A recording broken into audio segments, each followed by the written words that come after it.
What's up, movie fans? Guys, today we're going to be reviewing Invincible Season 3. Stand ready for my arrival, worm! Movie friend? Stand ready for my arrival, worm! What are you doing here? I am so lonely. Do you know how it feels to have to talk about Invincible Season 3 with your brother instead of anyone else in the world? It makes you just want to stretch him thin. Well, I mean, you could come inside. Wait, what? Yeah, man, I was just about to film my review of Invincible. You could come inside and we could talk about it. Oh. Okay. Well, this was useless. Man, I'm real sorry about, attacking me like on the quest. That was a moment of weakness on my part. It was a little bit much, but hey, you're here now and we can just talk about this. Yeah, I'm a big fan of the comic books, I love the Invincible comic books. Invincible is based on comic books?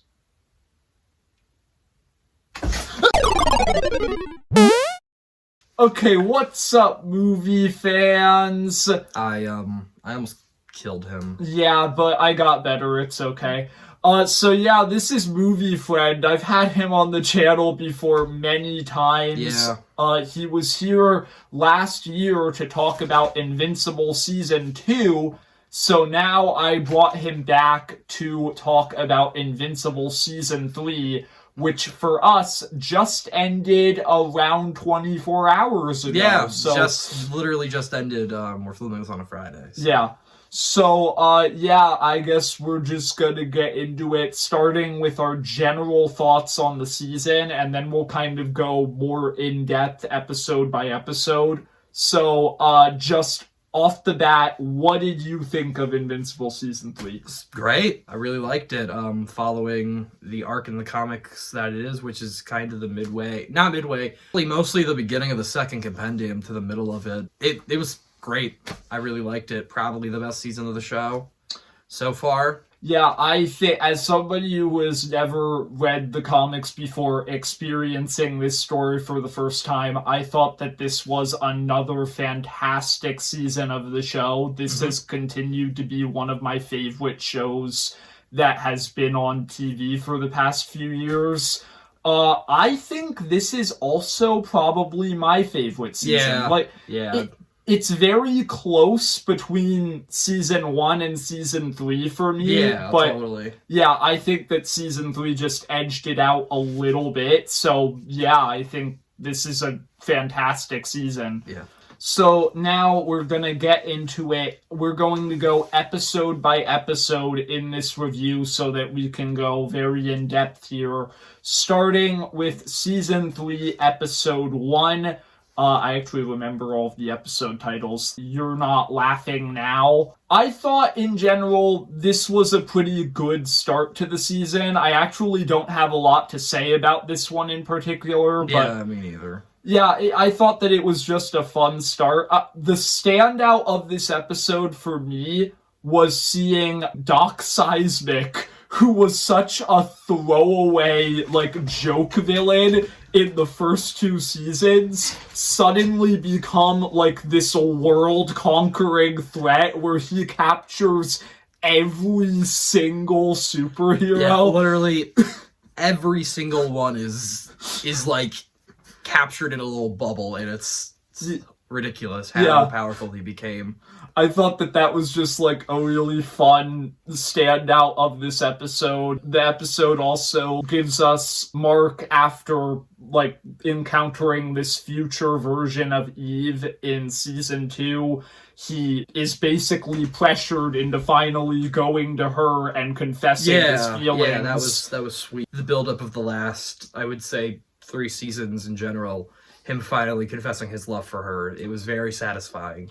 I just think that relationship was one of the standouts of this season overall, and we will talk about that over the course of this video. Now, episode 2, on the other hand, which is titled A Deal with the Devil, this might be one of the ones that I have the most to say about because I think it's one of the best episodes of the season. This episode, it dives way deeper into Cecil as a character, which I thought was pretty cool because up until this point, I've always thought that Cecil was a pretty cool supporting character, but I didn't really have, like, a lot of thoughts about him and his like, character arc, but this season gives you, like, this full backstory for him, which I thought was really interesting.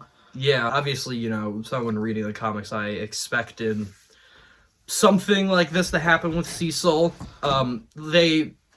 Kirkman said this show was like a rewrite for him, and I could definitely tell because if you read the comics, Cecil is in the books is, to put it bluntly, a dick.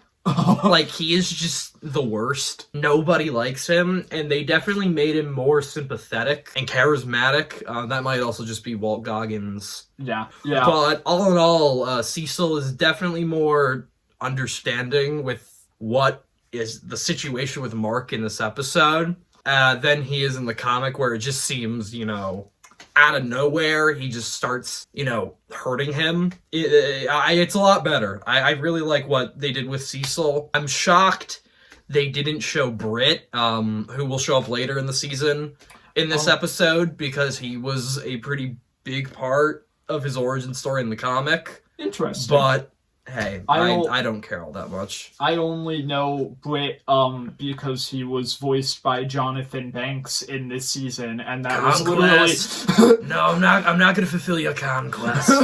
Not gonna fulfill it. That was literally the only thing that stood out to me about that character. Knowing Kid Named Finger played Britt is the greatest reveal of all time. That was beautiful. I loved it. But yeah, I think it's interesting that you say that in the comics, Cecil was a lot more, like, just harsh and unlikable, because one of, like, the main things that I saw people talking about with episode 2, and I agree with this, is how both sides of that conflict are kind of understandable, where Cecil is kind of right. Maybe sometimes villains do deserve redemption. Yeah. But at the same time, you understand where Mark is coming from. And I think that both of them kind of went a little bit too far with their conflict in this episode. Yeah. I mostly, you know, tend to agree on the side of Cecil that, you know, rehabilitation is a good thing when it comes to this.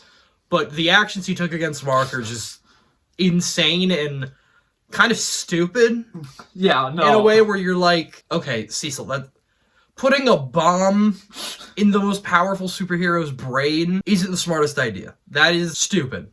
Is he stupid? Like, I can't tell. Another thing that I really liked about this episode that I wanted to mention is the fact that in this episode you get to see how loyal most of the Guardians of the Globe are to Mark, because as soon as they see what's going on, just no questions asked, they all jump to his defense. Then there's Immortal and Dupli-Kate. Yeah. I'm gonna say this a lot in this video. I really don't like Immortal. I think he's my least favorite character in the show. He is just such a jerk. Oh, and Dupli-Kate's there too. Yeah. She sucks. Dupli-Kate was also unlikable in this episode, but with Immortal, we'll get to it later when we talk about episode 4. I just really don't like him. So next up, we're getting to episode 3, which is titled You Want a Real Costume, right? I guess now is a good time to start talking about Oliver. This entire season, this is one of, like, the main hearts of the season, is Mark's relationship with Oliver. Oliver is a lot different from Mark, and at the start, way more similar to his father. I actually want to give credit to, I'm sorry, I do not remember the name of his voice actor, to Oliver's voice actor. In the comics, Oliver's a little shit. He sucks. I hated him throughout all of it. Like, Interesting. he's the worst. I wanted to punt him. His voice actor makes him feel a lot more sympathetic, and he makes him act like a confused kid. Yeah. He doesn't know what he's doing is wrong, and all he really wants to do is help his brother. He wants to make his brother proud. Yeah. When I read it in the comic, it just seemed like an asshole kid who thinks he's better than everyone else. So yeah, credit to Oliver's voice actor. He really sold the role of a confused kid who doesn't know what he's doing is wrong. That's another interesting thing. As somebody who was watching this for the first time, I actually really liked Oliver. Yeah, in this season. I liked him a lot more too in this. Yeah, no, I thought that like he did come across as an excited little kid who just wanted to help, but he's very misguided throughout it. And I he thought doesn't that know. was very He's very much just his father's son, especially with the big part of this episode.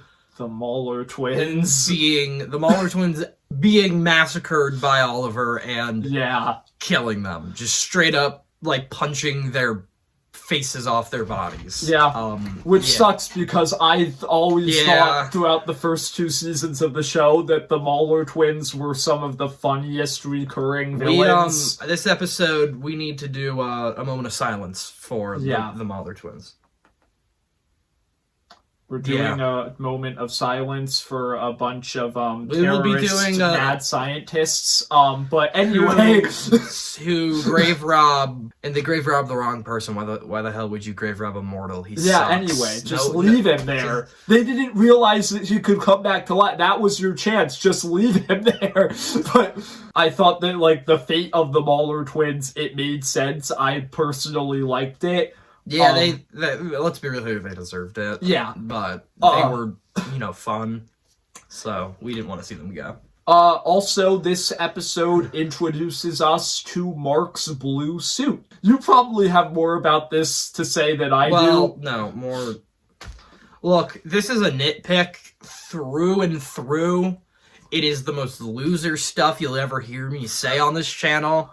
It is such a minute thing, and I know he'll show it on the video. Yeah, I will. His new suit. I hope you do a side-by-side with the comic suit, because I can. I absolutely detest the fingerless gloves. There is a plot reason. It is so dumb. It is a minute plot reason. In the comic, Art specifically states he would not give him fingerless gloves or the knee pads anymore, because he's a proven hero. He doesn't need them anymore. Those were basically training wheels for him. Why would you give him the fingerless gloves again? It kind of just removes the whole point of what the blue and black suit's supposed to be, which is his official hero suit. It is his first full-fledged, no training wheels suit, yet again. I just thought that the blue suit was cool. It looked good in most things, but... Geez, every time I see him punch someone, I feel like, that would have looked 10 times better with the full blue gloves. Okay, moving on to episode 4, You Were My Hero. This episode is interesting because I'm honestly kind of conflicted on it. You have, 2 different plot lines that happen in this episode. And I really like the second one, but I wasn't crazy about the first one. Yeah. Let's just start with the first one. So we have these 2 random kids, I guess. I don't know how old they are. They come to the present and they're like, Hey, Invincible! Can you come kill some guy for us in the future? Yeah. We're kind of in a dictatorship. They go to the future. The whole time you're wondering, who is this person? Because they're hiding his face and you're not entirely sure. And then you get to it and it is the worst character in the show, the Immortal, still alive after centuries. And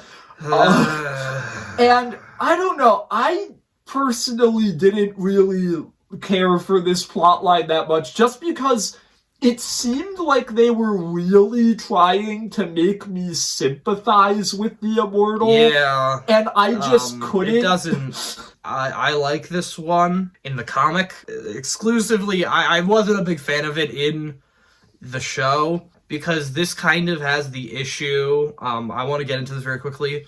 The Invincible animation issue. Paneling and art kind of works best for this series in general because of Ryan Ottley's artwork. There are scenes in this that really work well with paneling and his art, and it looks a little weird in animation, or they changed it in a way where I wasn't a big fan. The biggest one is the scene when Mark is first riding into the world with the two random guys, and future Mark takes his clothes.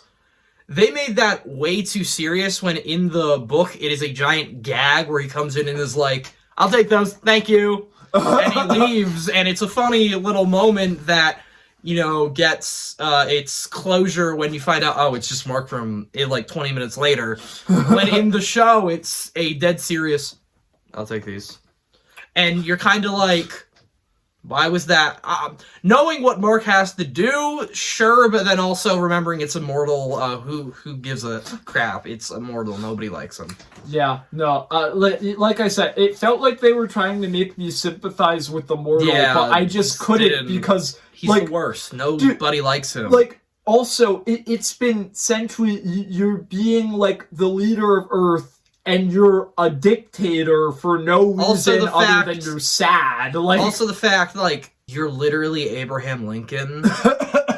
You've run the country before. I know it's the world this time around, but, like, you have leadership experience, and you can't handle it because Invincible dipped. Yeah. Like, they try to make Invincible look like the villain. Like, "Oh, you left us," and I'm like, he left it in the hands of you. Yeah, dude. that was always a bad idea. Like, Mark, you made the worst idea. You left it in the hands of. So again, you're going to be hearing this a lot. The worst person. Maybe he's not the worst person. There are significantly worse people, but the most unlikable. The most unlikable and asinizing person to have to watch. Because, like, every other unlikable character in this show is meant to be unlikable, and with Immortal, it's just like, I don't know. It's just a thing of, we don't care. Go. Yeah. We don't like you, dude. Like, you suck. But then the other plot line in this episode that it switches to in the second half, I actually really like, and that is Alan the Alien and Omni-Man. Alan the Alien and Omni-Man escaping from the Viltrumite prison.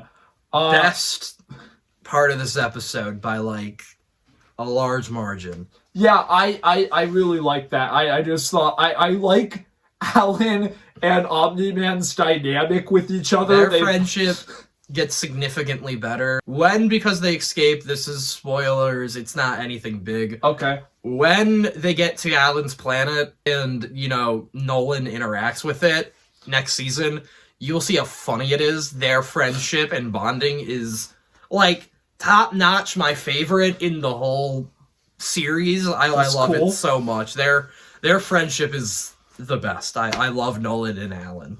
Another unexpected thing about this episode that I thought was really fun was Battle Beast. Yeah!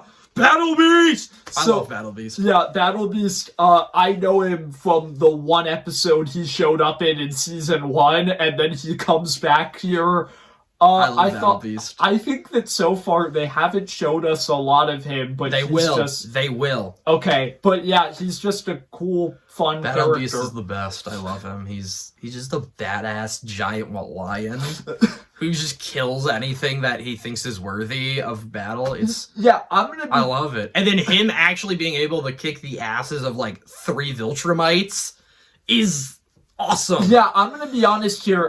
I kind of thought when, like, him and Alan were running in to, like, stop the Viltrumites, I kind of thought he was gonna die, because I didn't know. I knew he was gonna lock in. That's my go. I did not know that he could go toe-to-toe with a Viltrumite, but apparently he can kill beat them. 2 of them. Yeah, no, that was insane. Yeah, and Alan, you know, my boy got yoked over the course of a couple seasons. And the fact that he could just take them on, and I love the gag that every time, like every Tom and Jerry type way they tried to kill him, he was just fine. Like, I love this scene when he's like, I thought the laser was gonna kill me, but it didn't! And he's just burnt, and he doesn't feel anything. It just shows how strong Alan really got over the course of the last few seasons, and I love it particularly. One thing that I also just want to mention before we move on to the next episode, I have 2 running gags in this show that I just think are absolutely hilarious, and I hope they keep doing that in every season. One doesn't come until later on in the season, but it's the Cahor running gag where she shows up for like one episode every season. The most misogynistic mummy you'll ever see. And she never does anything. She can never find a host. I just think that's funny. And then the other running gag is the fact that every time Mark tries to have sex in this show, it just cuts away to Alan. I think that's hilarious. Yeah, every single time we'll censor it for the kids if they see Shaboinks. The person he's with at the time, it just cuts to Alan doing the wackiest things. Yeah, that I hope. Like, I'm ready next time they do it. It's literally he's midway through a battle.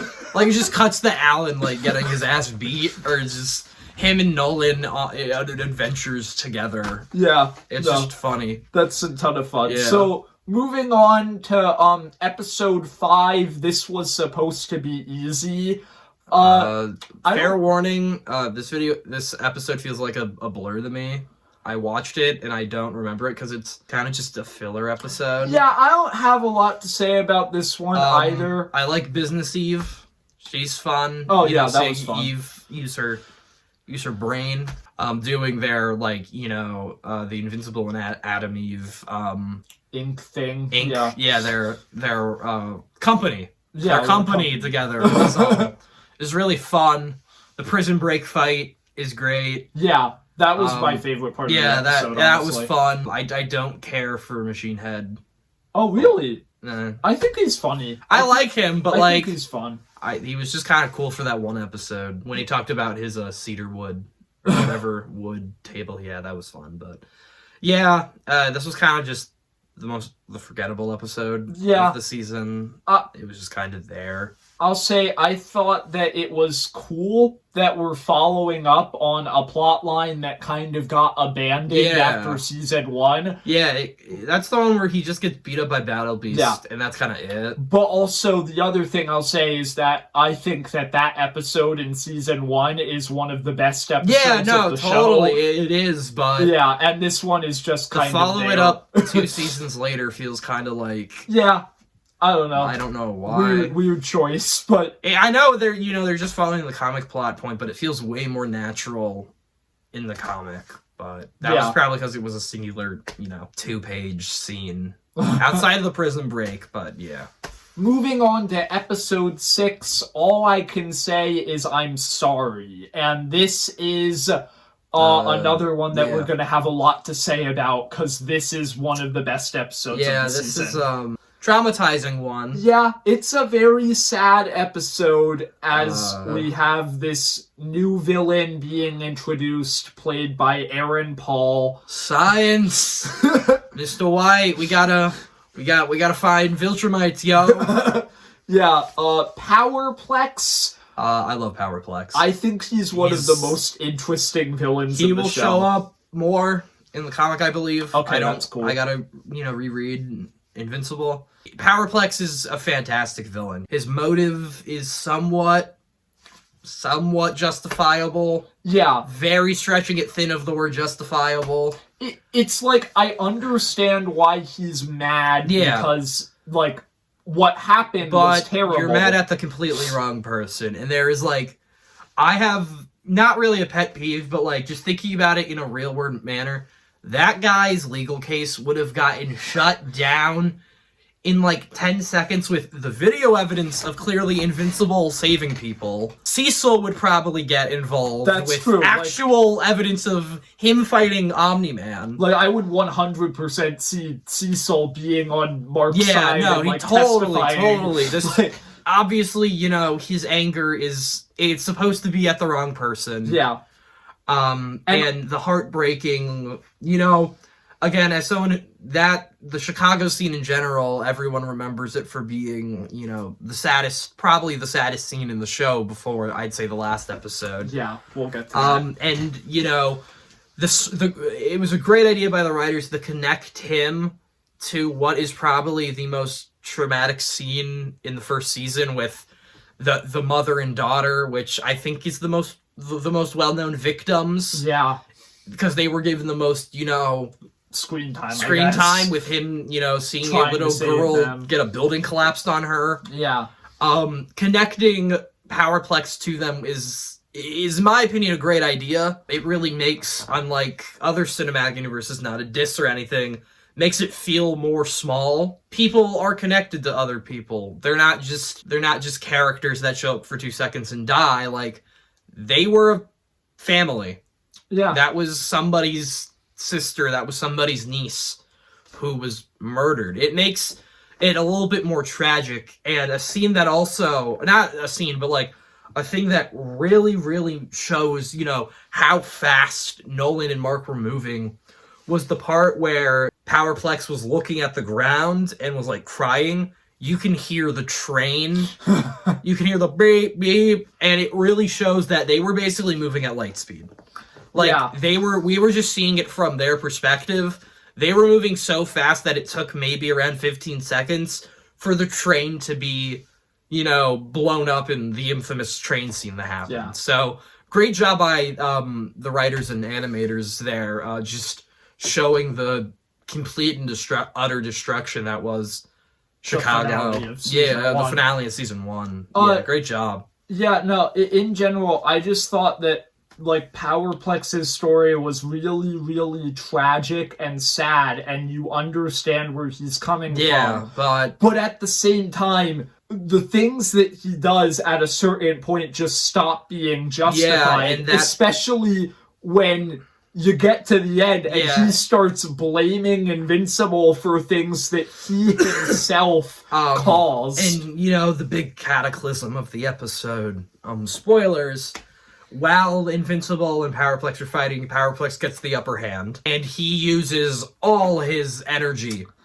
on Invincible, and with that comes the fact his wife and his kid were working with him. Well, his kid was involved. His wife was working with him. They and brought their kid scene I didn't think they were going to do. On it, I knew they were going to do it. I just was I couldn't believe it. I was in shock. Seeing the charred body of his wife and his infant child, and it was a genuinely great scene. I was shocked that they went that far. I didn't know that was going to happen as somebody who's never read the comic. I just remember reading that, and my jaw just dropped. Like, I could not believe he did that. Yeah. One other thing I really like that this season has done is made the villains more sympathetic. I don't know if we talked about this. We did not. Episode 2 has like a 10-minute non-speaking cold open of these two robbers, these two like supervillains. Yeah. In their like day-to-day life, and it is really sad just seeing these two people, this couple, they're, I believe, husbands, down on their luck, not being able to afford anything, they rob a bank. They turn to villainy. Bulletproof comes and gets them. Then they redeem themselves. They get a stable job. The great thing is the symbolism with the pot. Yeah. The plant with the leaves falling off each time, symbolizing their life kind of coming apart. And with it ending with them robbing the same bank again. And then it cuts to Oliver clocking them in the face. If we didn't see that origin story, it would have been funny. A funny scene of Oliver kicking the hell out of a villain, but now knowing who they are and their motivation, it makes it sad that this is what their life became. Yeah, and what happened to them. It's tragic. All of that also kind of goes back to Cecil's kind of viewpoint in this season, where someone can be redeemed. Yeah, they can be redeemed, but then it also shows Mark's viewpoint in a way of somehow they're always going to crawl back to a life of crime. Yeah, I thought that was a fantastic recurring theme throughout this season that you see with these two robbers, you see with Powerplex, you see with D.A. Sinclair and Darkwing. Like, a big plot point of this, the big theme, I'd say, of this season is redemption. Yeah. Redemption, finding yourself in a way. And the biggest one with probably the best written character of the season. We'll talk about him much more soon, or actually next episode, Rexplode. Yes. Well, actually, I guess we should probably move on to the next episode because we've been talking about this one for a while. So let's move on to episode 7. What have I done? Yeah, this is the big one. I would say there are two big ones. But this we'll is get to the other one that most people were waiting for. Yeah. The Invincible War arc, which I hate when people call it an arc. It is a singular issue. It is a parody of superhero events. Just needed to get that out of the way because it is a pet peeve of mine when people are like, the Invincible War arc. It is a singular issue. The Invincible War issue, you mean the Conquest arc. That's the actual arc. Because that is the long-form hype-up of it. Yeah. But the episode's great, by the way. Episode's fantastic. I truly was not expecting this episode to be just as insane as it was, where it's like on a global scale. Yeah, it is. Just see these everyone fighting these invincible variants, basically. Yeah, and you just see them like wrecking the entire world, facing all of these different superheroes that we briefly... seeing them win. They basically win until the ending. If they didn't betray Engstrom Levy and he hadn't have trapped them in that, like, ultimate desolate world... they would have destroyed Earth. Yeah, no, this would not have gone as well, but... Also, shout out to the fact Kirkman somehow found a way to get the astonishing Wolfman in Tech Jacket into the episode. I was so happy. I barely know anything about them. I Tech just Jacket's my goat. I love Tech Jacket. I love the astonishing Wolfman. Seeing them in this episode made me so happy. Yeah, I loved it. I just knew that apparently they were characters who had their own comics. And Tech Jacket's actually pretty important later on in the book. I love Tech Jacket. If you want a description of him, he's basically just Iron Man on steroids. I also heard that apparently they tried to get Spawn in this episode, but they couldn't get the rights to him. They did the line where one of them says, I killed you in my universe, I will do it again. Which, was cool. This episode, you get to see multiple different evil Invincibles. The highlight of the episode is the evil Invincibles. You get a ton of time with them. Yeah, which one would you say is your favorite of all of them? My favorite is Crash Out Invincible. You would even be a slave in my empire! Yeah, no, that was fun. Crash Out Invincible's great. Mohawk. I like Mohawk Invincible. Mohawk, with my favorite line of it after he goes, wow, you miss your mom. When Shadow Invincible, I guess his name, when he just gets mad at him and goes, we're all the same person! Another one of my favorites was the no goggles Invincible. Yeah, he's a psychopath. He was just like, it was scary how much none of this was affecting him. When he starts, making fun of Shapesmith, it was satisfying seeing Immortal and Dupli-Kate, die. That was nice. But my poor boy Shapesmith was literally he talked about how he was torn in half and he was crying. Yeah, no. I was like, no, don't do that. That's my man. Don't make me hear how he cries. I thought for like a solid minute that Shapesmith was actually dead and they had just killed him off totally screen. Forgot if he, lived or died. Yeah, that would have been sad if they had just killed him off screen. But... yeah, luckily they didn't. But, another moment of silence for Darkwing. Oh, yeah. You were kind of forgettable. Yeah, I don't actually care that much. Your death was pretty cool, though. Yeah, no, just... sacrificing yourself and putting the guy in the shadow dimension's a pretty scary way to go out. Yeah. Literally starving yourself to death, probably, in a black void is, yeah. Not the most fun way to die. Actually, I'm gonna say that he probably got killed by no goggles Invincible. That's who I meant. either. No goggles Invincible. Oh, just, yeah. You know, dying in a black Yeah. void is not fun. Also, the fact Mohawk Invincible was gonna go the Debbie and murder her. Oh yeah, that was messed You up. do not touch Debbie. That woman is an angel. Yeah. Also, I was kind of disappointed by how little Debbie there was this season. That's true. She was so much more important last season. Yeah, I wish she was in this one a the little bit second more. main character of In the this last one, it was season. kind of just her and Paul Yeah. being there. Paul's the GOAT, by the way. Yeah, no, he was cool. You know, we love Nolan, obviously, for the fact he's actually a main character. But Paul's good. We love Paul. He's a good guy. Another thing that we have to talk about in this episode is the sacrifice. A long moment of silence for our goats, our savior, our man, Rexplode. You should make a montage scene of Rexplode. I don't know if I'm gonna do that. Just but a yeah. moment of silence for Rexplode.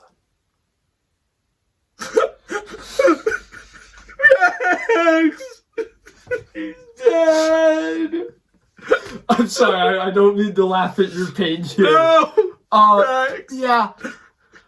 That was probably the saddest scene in the entire show. I did not know that Rex was going to die because I had never read the comic. I do, and I was. Yeah, I was not waiting for it. went out in like the coolest way possible. His entire skeleton man. Yeah, but it's just super tragic. Getting to see him be a jerk in season 1, grow to be such a better person throughout seasons 2 and 3. And this isn't even a comic thing. Him and Ray's relationship is so cute, and they're so good together. That wasn't in the comics, really? Well, Shrinking Ray's a dude in the comic. Oh, I did not know that. Yeah, actually. he dies like right away. I don't care for Shrinking Ray. That is crazy. Comic. Ray is adorable. I love her. Yeah, she can come to me for comfort. It's okay, Ray. I'm kidding. But yeah, I really liked the way Rex went out. Screw you, Dupli-Kate. You did not go through worse than than Ray did. Okay, anyway, well, I guess we'll also quickly just mention Angstrom Levy is a great villain still. He's great. Yeah. He didn't really have, that big of a role outside of this episode and a few end credit scenes, but I know Conquest is in it, but basically being the main villain of the season again. Yeah, because he's the one who shows up the most. It's basically Angstrom Levy again. This season not really having a main villain. Yeah. I think it's interesting. Robert Kirkman said in an interview the closest thing this season has to a main antagonist is Cecil. Which I thought was interesting. Cecil is basically, but like... He's not a villain, he's just an antagonist. Yeah, well, with what he does in the last episode, I can count him as a dumbass. We'll get into that when we do, because the last episode... Actually, we probably should get into that now. Season 3, Episode 8... I thought you'd never shut up. So, this episode's a lot. You told me a few weeks ago, when we were talking about Invincible, you said to me, you are not ready for Conquest. Yep. I did not realize how right you were until I watched this episode. Nobody who hasn't read the comic is not ready for Conquest. This man is a menace. I'm just going to say that. He's a menace. I'm going to personally say Omni-Man, from a writing and character perspective, is the best villain of the show. Yeah, not even close. But Conquest is easily, by far, the scariest, the most terrifying villain in this show. That's why I took after him when I wouldn't. I thought you wouldn't let me film. You are very, very intimidating.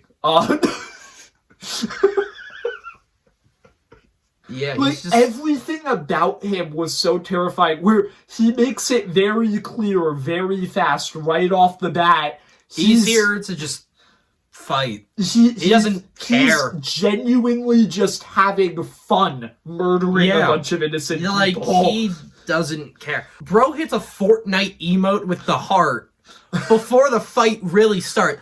You let him hit an emote on you, Mark. Are you serious? And also, shout out to Jeffrey Dean Morgan. Oh yeah, Oh no, my he God. was incredible in this episode. This whole time, most people thought Jonathan Banks would have been Conquest. He would have been great too. Jeffrey Dean Morgan gets that sadistic, evil... Because if you watch The Walking Dead, he played the character Negan, who, if you know his relationship with Glenn, also played by Stephen Yeun, is very ironic and purposeful they did that. I actually have never seen The Walking Dead, But but I've gotten he knows, spoilers, so I know. Knowing the relationship between those two, also it being another Robert Kirkman comic, I really liked the casting of Jeffrey Dean Morgan as Conquest. And I did this earlier, jokingly, the "I'm so lonely" speech, I genuinely Holy got crap. goosebumps. Him talking about how he has killed and done so much evil that even other Viltrumites don't want to be around him because they're scared he will kill them, is horrifying. I love that scene so much because it's so twisted where you think about it, like, he genuinely has nobody else to confide in other than the person that he is about to murder in cold blood, just because at least that person can't tell anybody else. Like, it's just... It's terrifying. And the way, like, earlier in the fight, he literally pets Mark like a pet. And I know people make jokes about the Debbie scene. That was horrifying.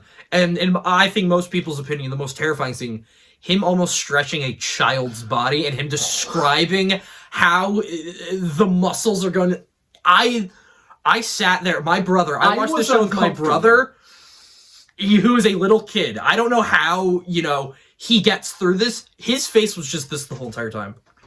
I was genuinely uncomfortable watching that scene. Like I just kept going like this and like, stop it, please stop it. And then the part that really got me, as an older brother, seeing Oliver's tears come down, and then that's the part where he goes, and I'm going to enjoy this. Luckily, Mark, got up and just wrecked him. Or starts the, wreck him. The other thing that I was gonna say, but I kind of forgot about it. Even though, like, I was expecting Jonathan Banks to voice him, I'm actually kind of happy that he didn't to a certain extent, because the thing is, I've seen Jonathan Banks in a lot of other stuff. If he had voiced Conquest, he would have done a great job, but I would have just been thinking the whole time, that's Jonathan Banks. I wouldn't have been able to take it seriously because I would have kept making kid name finger jokes. Like, every time I would have gone, Invincible, don't try to fight me, Invincible. I'm gonna conquest you. I mean, for crying out loud, a few days ago, the Invincible YouTube account literally posted a picture of Britt and said, Walter, I'm guarding the globe, Walter. It works better for a character not as serious as Conquest. Yeah, Jeffrey Dean Morgan absolutely killed it. And I'm just gonna say it. I know Stephen Yeun is probably the objectively best role actor. You know, Jeffrey Dean Morgan was the best role in this season. Like, he played that character to perfection. Like, just nightmare feel of scariness, intensity. Oh yeah. By the way, fantastic. As somebody who never read the comic before, I legitimately thought that they killed off Eve. Oh yeah, like, I thought she was dead. Shout out Eve. I talked about this about last season, how Kirkman has a problem in the comic of not letting the women character really get a moment to shine, and the fact he said this was a rewrite gave me hope. When she says she changed the density of the air, I was like, he locked in. Kirkman locked in. He actually, like, Eve had one of the sickest scenes in the whole season. Her fight versus Conquest is sick. Like, the fact of the matter is that if Eve hadn't have been there, Mark probably would have died in this season. Been murdered. He would have died. Because Eve is the one who, like, obviously Mark gets the final blow, but if Eve hadn't have done that Omega blast on him, he would have killed Mark. Like, there's no way Mark would have survived. And her getting her, like, magic girl anime, magic girl evolution, which calls back to the Adam Eve special, which is great. I'm happy Kirkman rewrote her. Yeah. She feels like she has more agency now. When in the comic, I feel like she was just there to be Mark's hot girlfriend who has cool powers. Now she's, Mark's badass hot girlfriend who is a god and literally can't die, probably. So, also, yeah. I just want to mention this. When I first watched the first 2 seasons of Invincible, that was before I watched Community, and now all I can hear is Britta. She Britted it in a good way. She Britted it in a good way. She killed it. Oh, thank you, Britta. Yeah, great job. We didn't even talk about Mark's headbutting conquest to smithereens and looking like his father for the first time since Angstrom Levy. Actually, you know what? It kind of just occurred to me. We haven't talked that much about Mark's arc in the season, so we should probably do that. So, this season was kind of all about, obviously, after the last season, he did something absolutely traumatic. It really talks about Mark's paranoia. He's a paranoid mess in this season. Throughout this whole season, he's struggling with the fact of he thinks that so much of what has happened is his fault. When it isn't, in a lot of cases. I do think it's a little goofy, but I love the scene when, in episode 7, when the cleanup's happening, and Oliver and Invincible have to fight Powerplex again. Powerplex kind of calls out Mark and says, "This is your fault." It is the first time in the show I can really kind of see someone else's side of, if he didn't kill him, which, but then you remember, everyone thought Angstrom Levy was dead. Yeah. He survived with the most, with a ton of luck. Yeah, one more punch have survived. One more punch from Mark, he would have been dead. Yeah. It would have been over, but it is technically Mark's fault. He didn't do as many blows as he should have to the face. That ends up leading to the final scene of the season, not including post-credit scenes, where Mark makes the choice of straight up saying he's not going to hold back anymore, and it comes to his family to kill people. So, that's pretty crazy that he is now willing to go that far. Yeah. It was a great episode. It was the best episode of the season, probably, of the show so far. I also love, Cecil's crash out over the fact that Sinclair is a perfectionist loser. D.A. Sinclair is all they're going to be perfect. And Cecil is like, dude, what are you talking about? Did you see what just happened? We can't wait any longer. This is our one time we can actually help this guy. Yeah. And I know, I won't say it because of censoring, but the way he just goes, F this, and he just leaves the room. It's hilarious. He's like, I'm done talking to you. I'm not in the mood for this. Again, I was a little disappointed they didn't show Debbie as much in that episode, seeing her perspective of her 2 sons being beaten to death almost. Actually, something that I want to mention about Debbie that I was thinking about earlier, I love the contrast of when Mark goes to visit Eve in the hospital and her parents come in, they're all like, get out of here, we need a private moment with our daughter. And then in the final episode when Mark is in the hospital and Debbie comes in, Eve is like, I'm sorry, I'm gonna leave. She's like, no, says, you can stay. No, stay here, that's fine. I also, the scene when Eve wakes up, I love how, of course, the dad makes it about himself. Yeah. Oh my gosh, I hate him so much. There is a certain scene coming up when Mark meets the parents fully. I'm not gonna tell you what it is. He says one of the most vile, disgusting, gross speeches ever. And spoilers, that's basically his last line in the comic. Oh, wow. His last line is just the worst. And if anyone watches this and you've read the comic and you know what I'm talking about, Mark's reaction to that scene is very justifiable. Okay, I'll see what it is. It'll be next season, I hope. I would also just like to mention, we have been giving Immortal a lot of crap in this video, but if we're being real here, the most hateable character in this show is Eve's dad. Even Immortal isn't that bad. Yeah. He probably is. Yeah, I guess we're gonna wrap this up. There you go. Those are our very long thoughts on Invincible Season 3. It was good. Very good. I recommend everyone check it out if you have watched Seasons 1 and 2. I'm excited for next season, which is coming out. One more moment of silence for the animators. That's the worst moment of silence. You guys are gonna be worked.